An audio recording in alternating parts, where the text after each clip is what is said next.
Hey everybody, Tim Lewis with TimLewisSports.com here. We're talking fantasy football week 14. Now the playoffs started for some of you last week, but the playoffs start for most of you this week. If they don't, you're in some really strange league. Thursday night game is Indianapolis and Tennessee, so keep that in mind as you are setting your starting lineups. Now last week was weird. You could crunch all the numbers you want. You couldn't have seen some of the flops that came last week. Kyle Orton, Mark Sanchez, Dwayne Bowe, just to name a few. Hopefully things settle down and go back to normal a little bit in week 14. Aren't too many serious injuries to pay attention to at quarterback. Obviously the biggest is Brett Favre. He has a sprained joint in his shoulder. Now I can't imagine a week where Brett Favre isn't starting, so I do expect him to be in the lineup. He has a tough matchup against New York if he does play. So I'd stay away from him for fantasy options anyways, especially if he's hobbled. If he does not play, Tarvaris Jackson will start for Minnesota. He threw for 187 yards, 2 touchdowns, but also tossed 3 interceptions last week. Again, a tough matchup against the New York Giants. Sam Bradford, Ben Roethlisberger, both listed as questionable. I expect both of those guys to play this weekend. Roethlisberger has a good matchup against Cincinnati. As for Bradford, he has a tough test against New Orleans. Joe Flacco, Jay Cutler, Michael Vick, Kyle Orton, a few of the guys with favorable matchups this week. I do expect Orton to bounce back. I don't know much if you can really call Josh Freeman a sleeper anymore, but he's going to be my sleeper this week. He's the closest thing I could find. He's thrown 6 touchdowns and only 1 interception in his last 4 games. He has a favorable matchup against Washington this week, so Josh Freeman, my sleeper this week. I know I hyped Matt Castle last week, but he fell flat on his face. Another tough challenge this weekend against San Diego, so Matt Castle, it's up to you if you want to play him or not. I've said this for weeks that Peyton Manning should bounce back, but it just hasn't really happened. He threw 4 more interceptions last week. That means he has 11 picks in his last 3 games. We're talking about Peyton Manning, not Eli Manning. 11 picks in his last 3 games. Faces Tennessee this week on short rest. Honestly don't know what to say about Peyton Manning anymore, but I feel like you still have to start him because he's freaking Peyton Manning. Anyways, that's my advice on Peyton Manning. Start him again. Of course, start the other stars as well.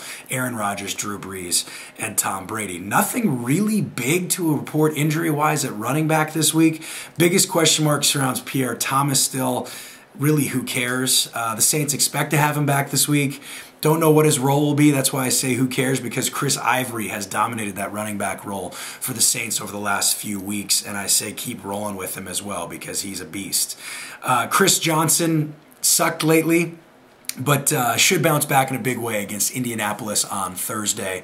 Also love Peyton Hillis' matchup against Buffalo after Hillis was down a little bit last week. How about Knowshon Moreno? The dude popped out of nowhere last week. Went for 161 yards. Has another great matchup this week against Arizona. So Knowshon Moreno, I think a good fantasy pick this week. I also like LeGarrette Blount and Michael Turner this week, but Turner should be starting for you every week anyway. Stick with the studs. Adrian Peterson, Arian Foster, Maurice Jones-Drew, Ray Rice. You know who the guys are. Stick with them and start them like you normally would. Worried about Cedric Benson this week and Ben Jarvis, Green Ellis. Also would lower my expectations on Brandon Jacobs and Ahmad Bradshaw after both of them went off last week. They're facing Minnesota this week, so it's going to be a lot tougher on them. The sleeper of the week is Tim Hightower of Arizona taking on Denver. Few injuries to keep an eye on at wide receiver. Houston's Andre Johnson tweaked his already sprained ankle. That's not a good thing. Mike Sims Walker, Brandon Marshall, Austin Collie, Percy Harvin, and even New York's Steve Smith all listed as questionable this week. Smith trying to come back from a pec injury. You have to like Baltimore's wide receivers this week. Anquan Bolden, even Derek Mason are guys I would roll with. They play against Houston's pass defense, which is worst in the NFL again. I also think the Philadelphia wide receivers are going to be big, so keep a close eye on Deshaun Jackson and Jeremy Maclin. I'd feel comfortable starting both of those guys this week. Keep an eye also on Chicago's Johnny Knox versus New England. Steve Smith of Carolina showed some of his big play ability last week against Seattle. He's always been a big play kind of guy. I think he's ready for a breakout game, and that's going to happen this week against Atlanta. So I'd say Steve Smith. It's a gamble. I know it is, but but he's a guy you might be able to lean on this week. Well, Wes Welker also appears to be back, especially in PPR leagues. The dude has 20 catches and 4 touchdowns over the last 3 weeks, so he should be big. Deion Branch should also be big again this week. I'd trust anything that's going on in New England because they are scoring points like crazy these days. Again, start the stars. Greg Jennings, Reggie Wayne, Roddy White are some of the guys you should definitely have in your starting lineup every single week. Let me know if you have any other questions at wide receiver. Wide receivers are hard to touch on, all the single guys that I think should be pretty good this week. You can always get in touch with me. I'll tell you how a little bit later in the video blog. A lot of injuries to keep an eye on at tight end. Jason Witten, Tony Gonzalez, Antonio Gates, Owen Daniels, and Todd Heap are all hobbled by ailments. If Heap can't go, which I'm guessing he won't be able to because it's a hamstring injury, Ed Dixon will be his replacement. He had 3 catches for 21 yards in place of Heap on Monday. Ravens have a good matchup against Houston, like I mentioned before. Dixon is a gamble, but he's a guy you might want to put on your bench at least and see what happens. Keep the faith in Joel Dreesen in Houston if Owen Daniels is out. If Daniels is back, Dreesen will likely fall off the map. Vernon Davis was huge last week, and he should be a beast again this week as well, taking on Seattle.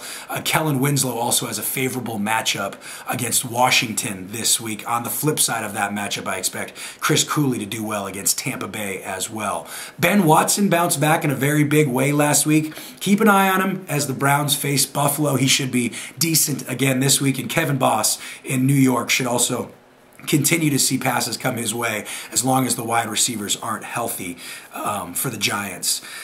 I usually have a lot of confidence in the Chicago defense, but I'm worried about them this week against the Patriots. Like I mentioned just a little bit earlier, the Patriots are scoring points at will right now, so I'm a little bit worried about the Bears' defense.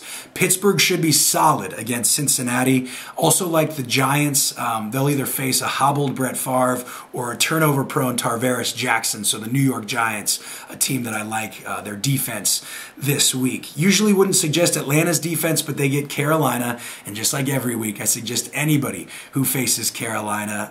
That's the sleeper of the week would be Atlanta because usually you wouldn't lean on them. The Browns defense is also a sleeper. They've registered 10 turnovers over their last 3 games, and they get Buffalo this week. So Cleveland, another option at defense that you normally probably wouldn't lean on too much. San Diego's defense puts up good numbers in real life, but that just doesn't really translate to fantasy points. So I'm a little weary on the Chargers. I wouldn't start them if you don't have to, especially if you have better options.